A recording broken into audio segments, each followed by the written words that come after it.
record meeting. Okay, and for the KubeCon Shanghai, I have applied, as I indicated, both the introduction session and deep dive session for the policy working group. So we will have, again, like Copenhagen, we have 2 sessions available in Shanghai. And also please note that the KubeCon North America, which will happen in Seattle by the end of the year, the CIP closes on August 12th. So if you have anything policy related, please do submit, and hopefully we will get as many policy related as possible into the summit. Okay, the next item is about the CNCF level collaborating. So we have started the discussion and merging with the SAFE working group. So you can see from the pull request here, basically we are adding many of the previously proposed policy deliverable scopes into the SAFE working group 1.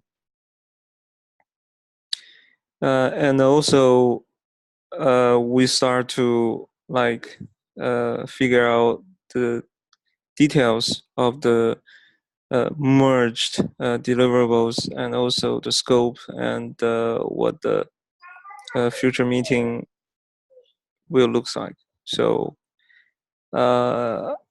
you can check out from the meeting document here. So the current planning is to do the official TOC review on August the 21st meeting. Okay, if you have any questions, just feel free to leave a comment there. Okay, back to the routine active proposals. Let's just go over it.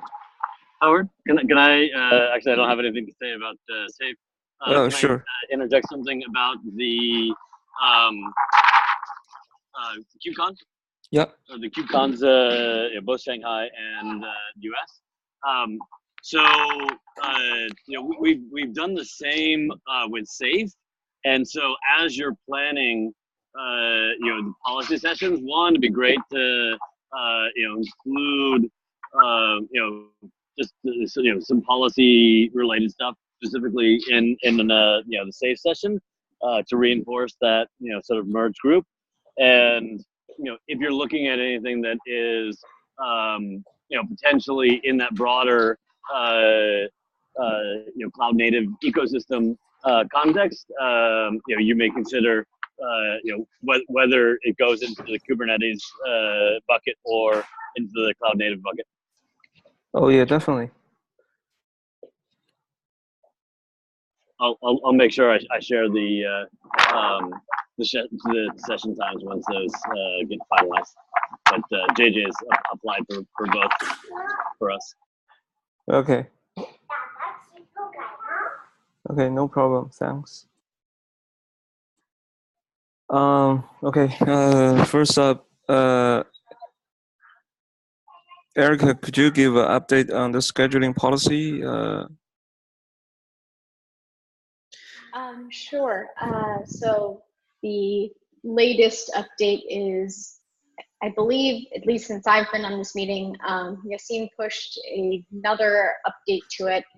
I think there's a lot that we're trying to work out and think about with this particular proposal. And so we have another kind of round of comments, including from Tim, that are very much warranting and discussions ongoing. So we're aiming for design being approved for 112 and implementation thereafter. also Yassine just got back from what looks like a very nice vacation. So still kind of in a similar state, but hopefully we're starting to make, all discussion making some progress with it. I'm not sure I mentioned this on the PR, but I think it makes sense to develop this entirely out of tree, even if the intention is for this to eventually be a first-party policy. Having it as a CRD and a registered admission controller will, it means that we can potentially decouple the release timeline from the actual Kubernetes release. With my experience, that's the easier way to develop, and so probably the way I will definitely prototype it. Yeah.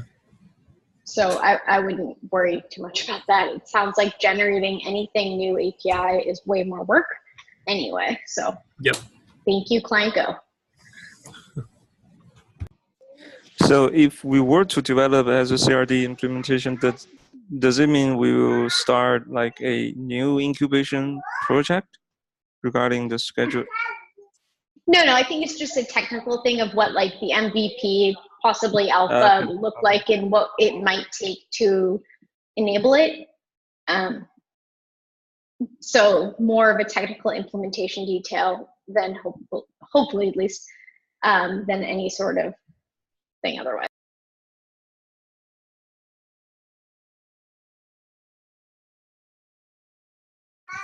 Okay, another thing is we have a action item from last meeting. I think it was suggestion from team that would be great to collect real production workload examples. So I haven't been like figuring out how to proceed with the. Do you think we need to like send like call for submission of these use cases into the general community, or just start around within the policy working group to see if anyone has such use cases? At least for me, I probably just need a deadline to actually make it happen. For the PR or for what? For both. I'm just saying that like with the design, I think last Wednesday or Thursday, the last iteration was, or maybe comment, I don't even remember. Anyway, I'm behind on reviewing and putting my comments in for that. From there, there's still kind of the more high-level discussion around it, I think, and to have, which means it still sort of doesn't feel like at a place where it's worth more than just a straw man example. Okay. But for both that and for the example, yes, deadlines definitely are what make me get things done. Do you have any suggestions? No, because I can lie to myself too easy. I've also talked to a few of our PMs about potentially following up with some of our GKE customers on and including some of the different policy ideas we've talked about by them. I don't have a timeline on that, but hopefully I can share the feedback if we get that. Oh, I have also, oh, sorry. Yeah, just Tim, is the GKE policy manager based upon OPA? I am not involved enough in that project to answer that. No problem. Just a question pop out of my Do head. you have a link to info for that? Is that newer? Is that like a... One of my colleagues asked me, and I have no idea. So I know that Google was working on kind of a policy component to Grafeus, and I was just wondering if that was that. which had been developed, I think, independently of OPA or anything.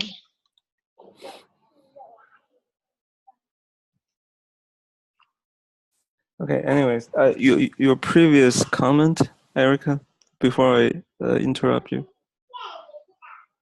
Oh yeah, I've also heard internally there's already like talks about scheduling to multiple clusters and having a policy on scheduling for that, which I thought was very interesting that this has reached.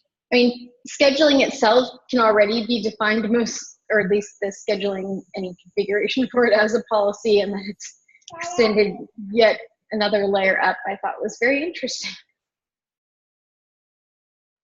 So it's like federated scheduling. And policy for that. I'm not sure exactly. Will they taint the clusters? I don't know.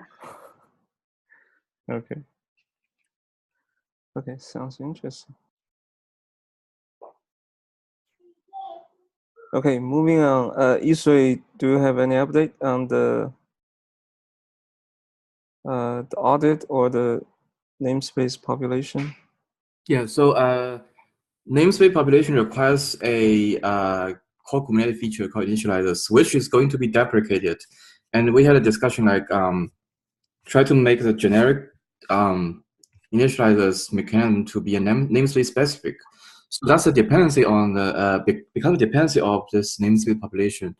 So I have a separate KEP which will be focused on the core Kubernetes changes. And I plan to send out next week. So you can see from Joe Beta's comments, he mentioned it's better to have like separate KEPs. One for core Kubernetes changes and the other is just generic namespace population. So I hope it still takes some time for discussion to be settled down. Okay. Okay, good. And the dynamic audit configuration?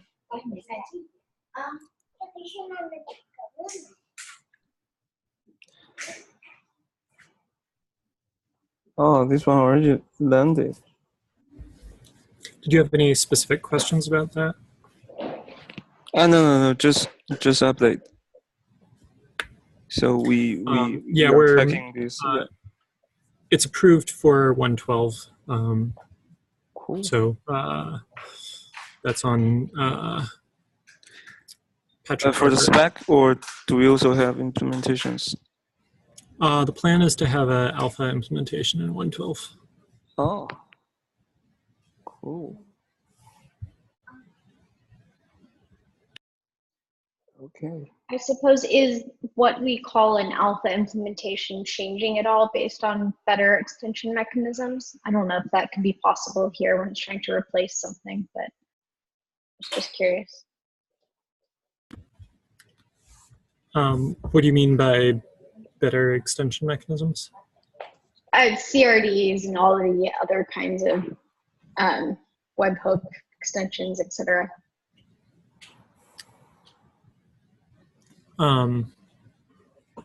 Right. I haven't seen a discussion about whether it will be using a CRD or not.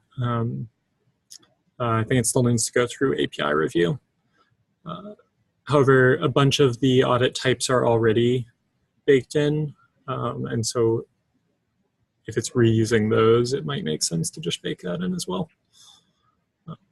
In any case, the new pipeline to support the dynamic audit will be behind alpha feature date.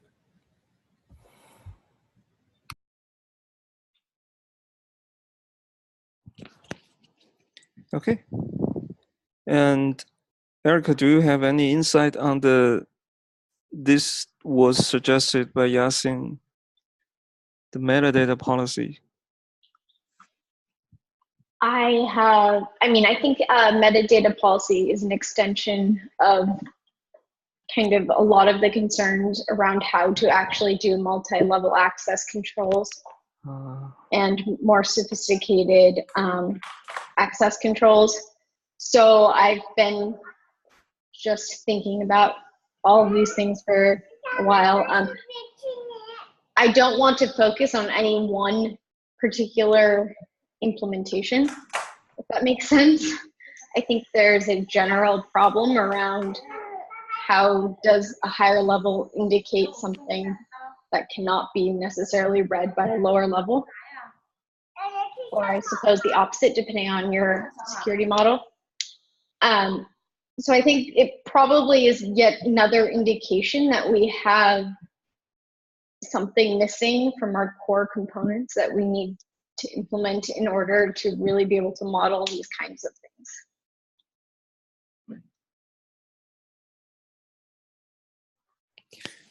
Okay, so we are still waiting for Yasin to further update.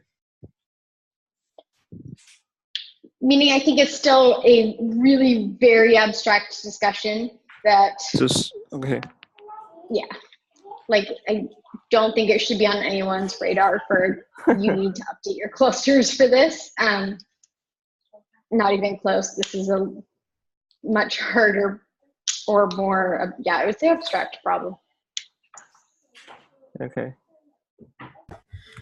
A somewhat Looking unintended. Oh no, go ahead.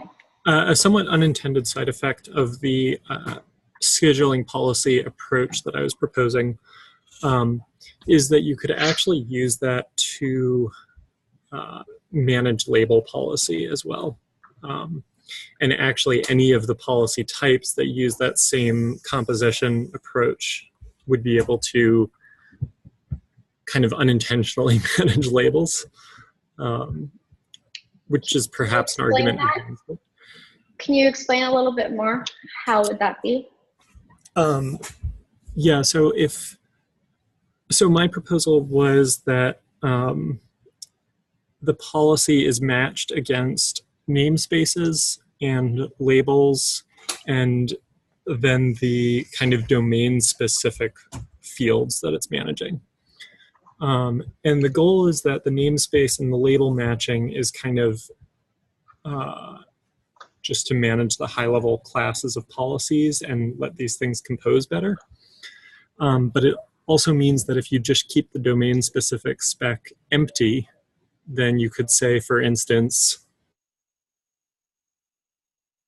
you know, any pod that is in this a namespace that matches the namespace matcher and has the label, I forget what the example was, but like app foo, right? Just set a deny rule on that. And so now you've denied app foo from label from being used within those namespaces.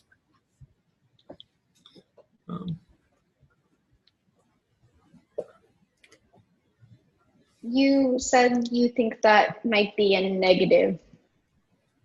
I'm like, okay. I think it's just a negative in that you could use the fact that you can do that with, you know, say 3 different types of policies that all kind of offer the same functionality is a little confusing. But I'm not really sure. I'm not sure how we avoid that if we want to use labels for composition. Yeah, I think all of the things in scheduling policy are themselves mostly policies. If we define it as things that decide are sort of configuration of how you make decisions, which in an automated system is almost all configuration or quite a lot of it. Therefore, scheduling is almost entirely a policy concern, or the other way around. So it makes sense that you'd be able to use any kind of scheduling policy to do whatever you want. That would be thing number 1. Yeah, right. Yeah. I think also then on like labels and label selectors, we don't necessarily have a great idea of what we mean by them. It's not the same as, say, SE Linux labeling kind of things, or to topology because they don't necessarily create a topology, which makes things hard.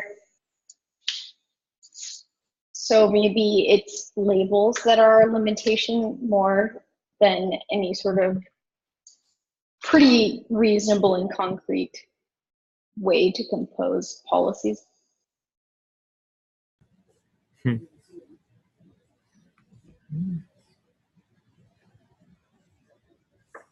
I've also gone down a rabbit hole these last few days of star ABAC, or back, like the team-based authorization controls, organization-based authorization controls, which are really interesting. And I realized actually that RBAC as implemented in Kubernetes is not actually pure RBAC, that we use types within a namespace to define it makes it already something different than RBAC. RBAC would be putting the policies according to the objects, the concrete objects, not a namespace or namespace type combination, which I thought was very kind of interesting. All right, I'm going down an abstraction. So please stop me. I was going to pile on, so. That's cool. I'm cool with that too. So something we have explored in SAFE is we've had the team at ADP share their what they call attribute based asset access control, and they went through their kind of exploration around the edges and how they're doing composition there. So, and we have a recording of that. So if you want to go further down the rabbit hole, I'm happy to shoot you a link to that meeting and the video there to to draw on the the multi-year experience of a team building that out. Yeah, that sounds interesting, mostly because I'm not even sure how attribute based or what exactly the differences are with normal ABAC and stuff. Right. And I'm not 100%. I don't know that I can give you a great answer, but I can point you to what was a really excuse me, interesting discussion. Also, anyone who throws mathy terms around, that's my bait, being a only undergrad math major, but anyway.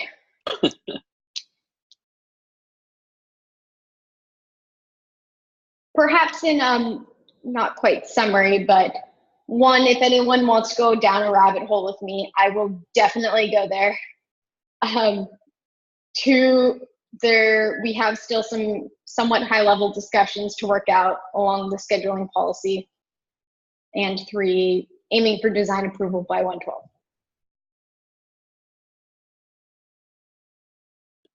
By when? Design by 112. Maybe an alpha implementation, depends. So don't expect it in your cluster before 112, for sure.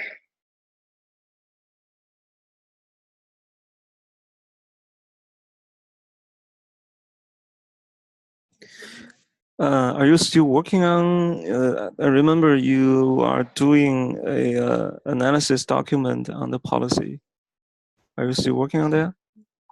I don't know that I've updated it a whole lot. I don't know if everyone still has access to it. I'll share it.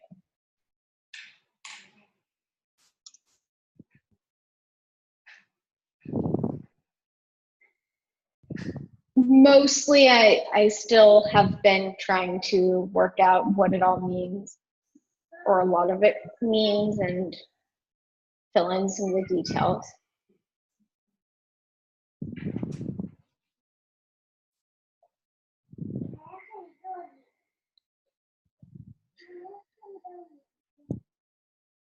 Do you want it to be part of the regular group discussion on the document?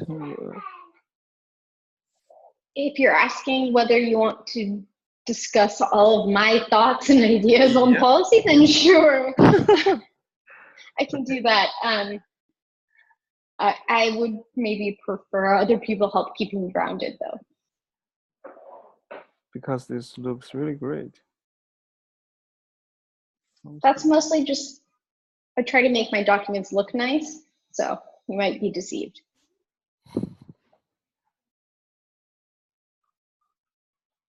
Ah, nice.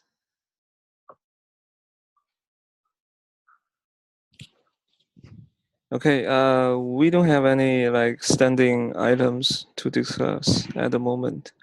So any other topic you guys want to cover?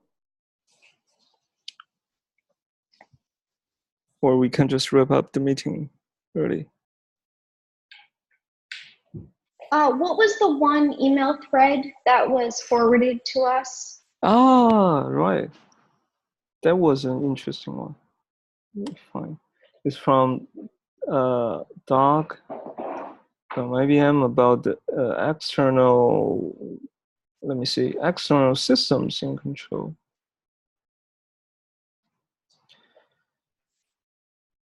I know there was a discussion on some of the kind of difficulty around mostly coordinating distributed systems that were like, but I did not attend the SIG architecture meeting that maybe discussed them and forwarded it to us.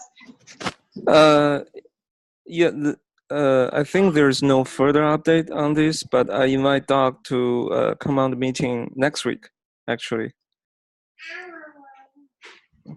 to provide a detailed walkthrough of the of this problem.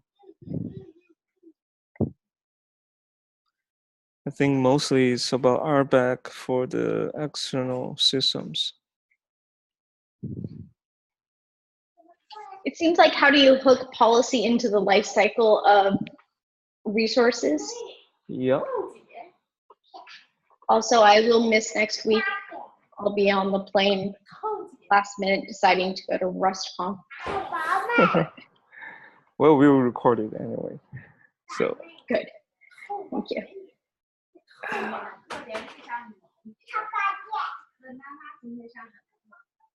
Okay, I think we can wrap up the meeting early, and my children are buzzing around.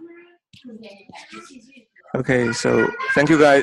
Oh Jesus, thank you guys. You want to show us a video? I love seeing children, but really?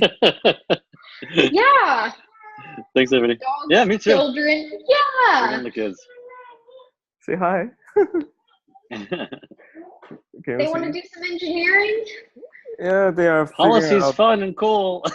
They're figuring out how to eat the yogurt more efficiently. So nice. Sounds good.